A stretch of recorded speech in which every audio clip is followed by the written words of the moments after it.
Aujourd'hui, je vous emmène à Europa Park, le parc d'attractions le plus visité d'Europe, juste après évidemment Disneyland Paris. Situé à Rust en Allemagne, ce parc est plutôt bien desservi et il accueille chaque année 6 millions de visiteurs, notamment grâce à ses 20 parcs thématiques qui représentent la culture européenne. Mais alors, que vaut vraiment cette destination incontournable? C'est ce que l'on va découvrir ensemble. Alors attendez-vous à de l'aventure, mais notamment beaucoup de frissons.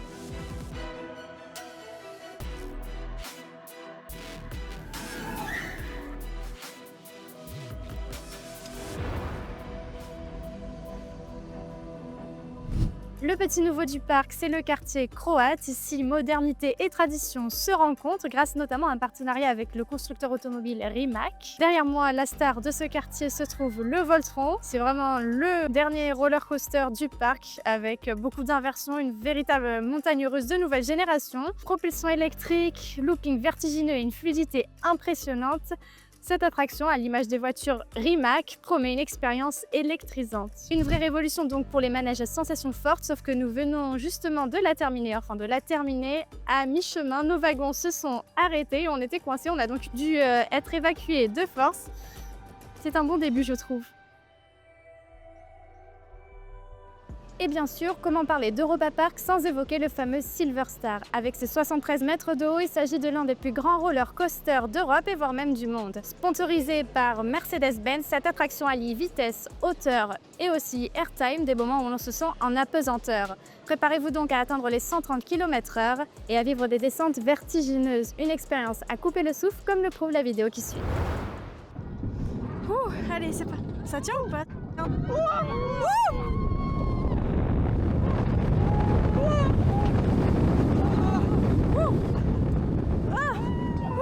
Allez!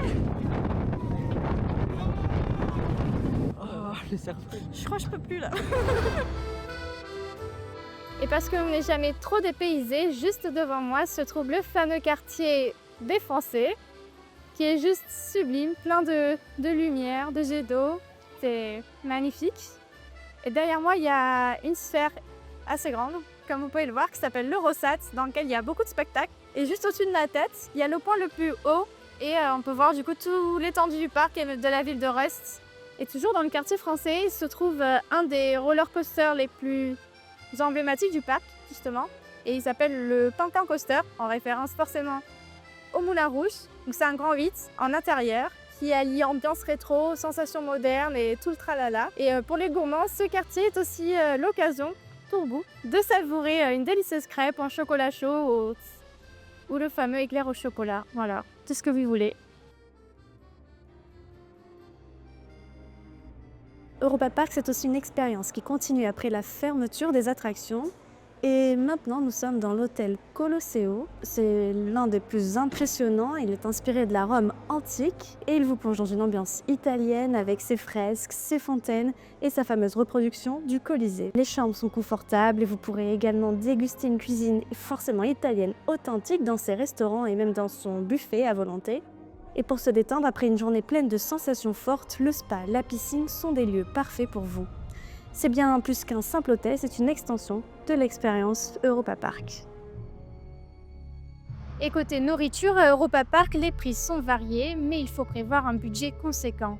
Par exemple, un repas rapide coûte autour de 10 € à 15 € par personne, alors qu'un repas plus élaboré dans un restaurant à thème peut facilement dépasser les 30 €.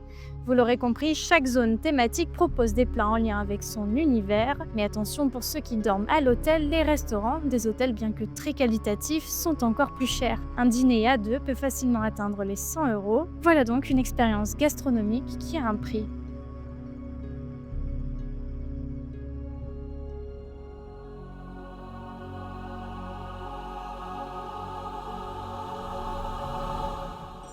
Enfin, le quartier islandais qu'il faut surtout pas rater pour les amateurs de sensations fortes. Comme derrière moi, vous pouvez voir le Blue Fire qui est vraiment un méga roller coaster comme ils l'appellent.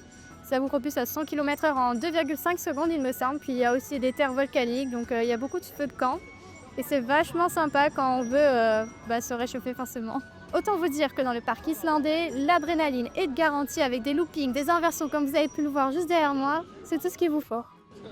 Voilà, c'est la fin de cette fabuleuse aventure Europa Park, une aventure que je suis obligée de vous recommander. Cependant, n'oubliez pas de prévoir un certain budget assez conséquent. Et donc, c'était un plaisir de pouvoir vous montrer cette aventure Europa Park. J'ai hâte de vous revoir pour une prochaine vidéo et une prochaine découverte. D'ailleurs, me voici à Francfort.